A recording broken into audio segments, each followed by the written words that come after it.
You See What I See, exclusive on Spotify.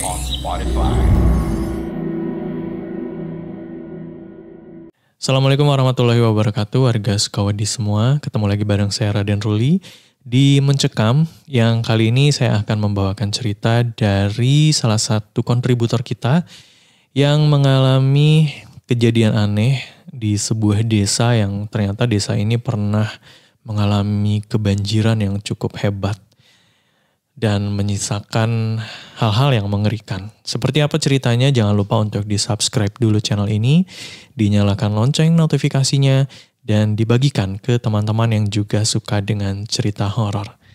Ini dia Mencekam, menceritakan email kamu.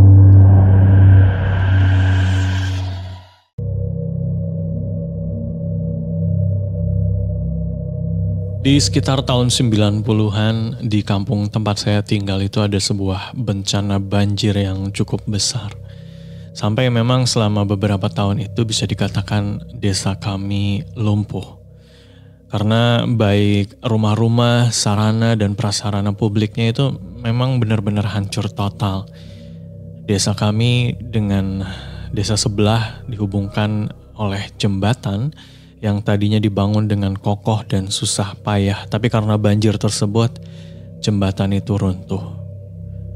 Beberapa bulan, semua ini akhirnya dibangun lagi bersama-sama dan berangsur pulih. Tapi walaupun demikian, jembatan yang menjadi kebanggaan desa kami itu bisa dikatakan buntung selama beberapa waktu. Jadi kamu harus mengambil jalan yang cukup jauh kalau harus atau ingin berkunjung ke desa sebelah. Di pertengahan bulan, akhirnya musim berganti menjadi musim kemarau. Dan ketika musim kemarau itu ada pemandangan yang sangat khas. Kadang-kadang beberapa orang tampak melihat-lihat keadaan jembatan yang buntung itu. Biasanya kalau setelah musim banjir akan ada banyak ikan yang singgah di sana, dan itu biasanya para bapak-bapak atau adik-adik suka sekali mancing di sana. Suatu malam, teman-teman saya itu baru mengadakan kelulusan SMA.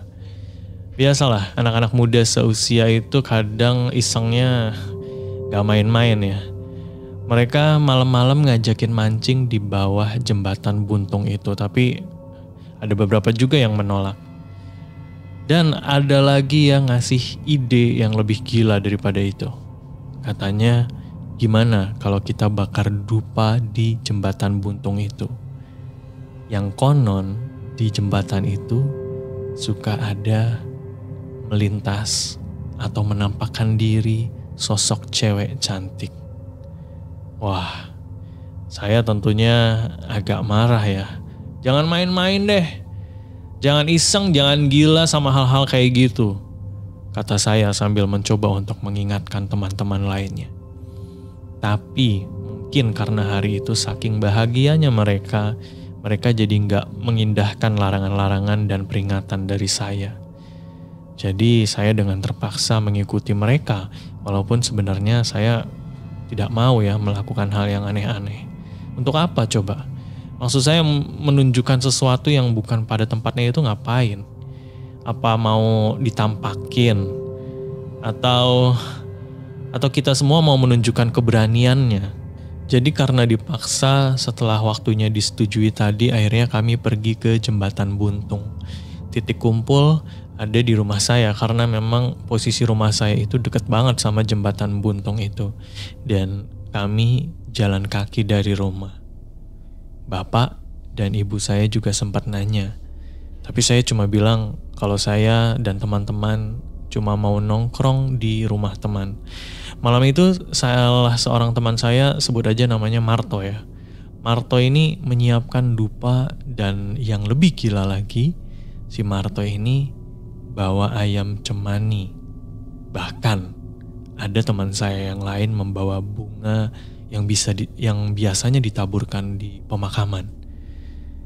Padahal yang mereka bilang ke saya, mereka tuh cuma mau bawa dupa aja, cuma mau iseng-isengan aja. Tapi kenapa jadi banyak sesajen atau hal-hal yang aneh ini ya?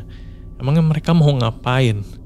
Dan setelah saya selidiki, saya tanya ke teman-teman lainnya, ternyata mereka mau minta nomor. Iya, di waktu itu di tahun 90-an memang masih musim pasang nomor untuk judi ya.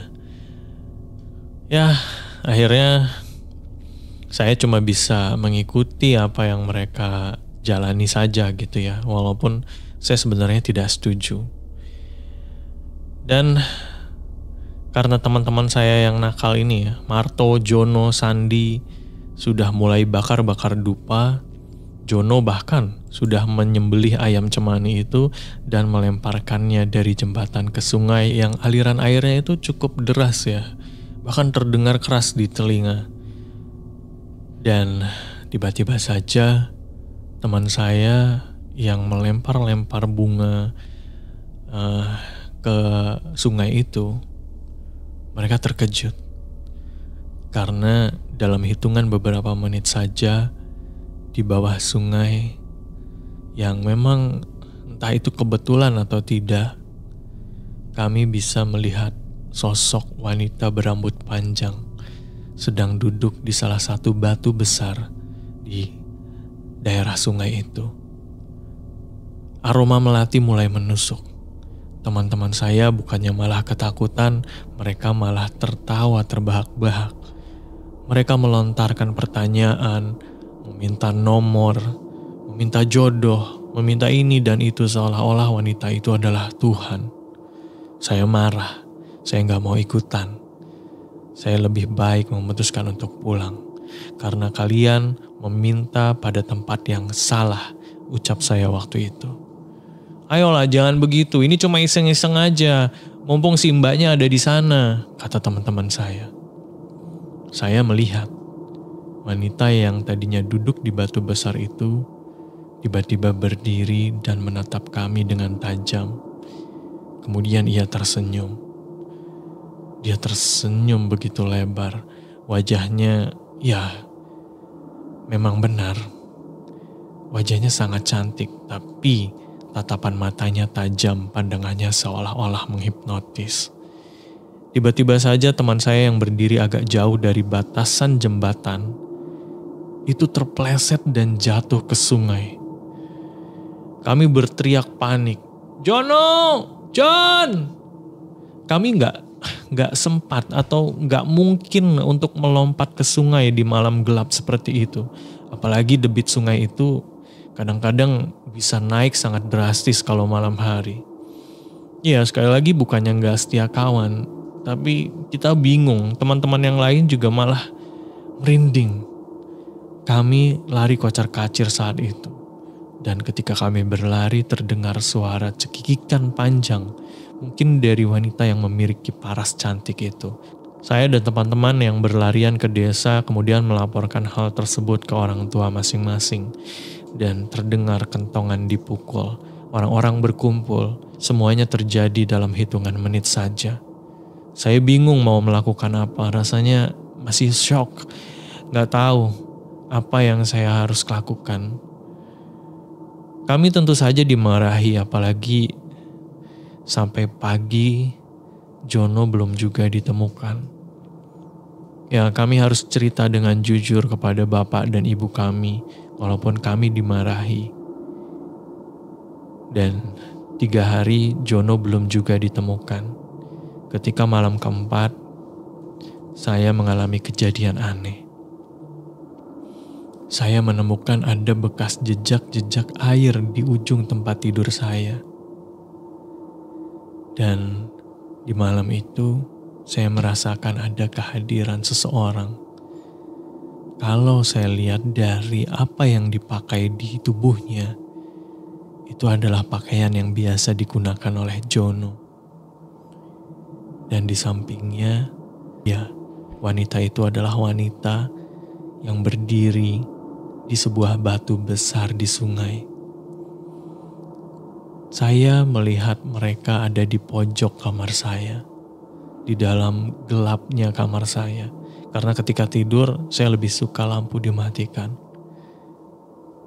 Mereka, Jono, dan wanita itu menghadap ke tembok. Saya bisa melihat bagian punggungnya saja. Kemudian mereka sedikit demi sedikit berbalik dan saya bisa melihat dengan jelas Jono dengan muka pucatnya, dengan wajah yang seperti sedih, dan seorang wanita yang tadinya saya pikir berparas cantik, tapi wajahnya hancur saat itu saya lihat. Saya tidak bisa mendeskripsikannya dengan jelas karena waktu itu memang saya sangat panik dan saya memilih untuk meninggalkan kamar, melaporkannya kepada ayah dan ibu. Dan ketika lampu kamar saya dinyalakan, tidak ada siapa-siapa di sana. Dan akhirnya saya lebih memilih untuk tidur di ruang tengah. Itu menjadi malam yang tidak pernah saya lupakan sampai saat ini.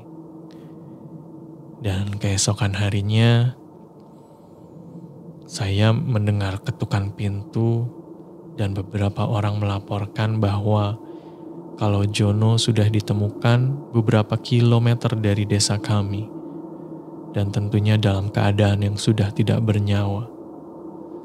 Setelah kejadian Jono meninggal dunia, tidak pernah ada lagi orang-orang yang duduk-duduk di sekitar jembatan buntung ataupun memancing di sungai. Cukup lama sampai sungai dan jembatan itu benar-benar sepi. Tapi sekarang jembatan itu sudah dibangun ulang dengan struktur yang berbeda. Tapi kenangan Jono masih melekat dalam ingatan kami. Betapa kelakuan yang iseng-iseng itu, yang tidak bermanfaat, apalagi yang berhubungan dengan klinik-klinik itu, ya kalau bisa kita jauhi saja. Jangan hanya karena iseng dan karena tidak ada kerjaan atau unjuk keberanian, kita mencoba-coba tapi malah membawa hal yang fatal.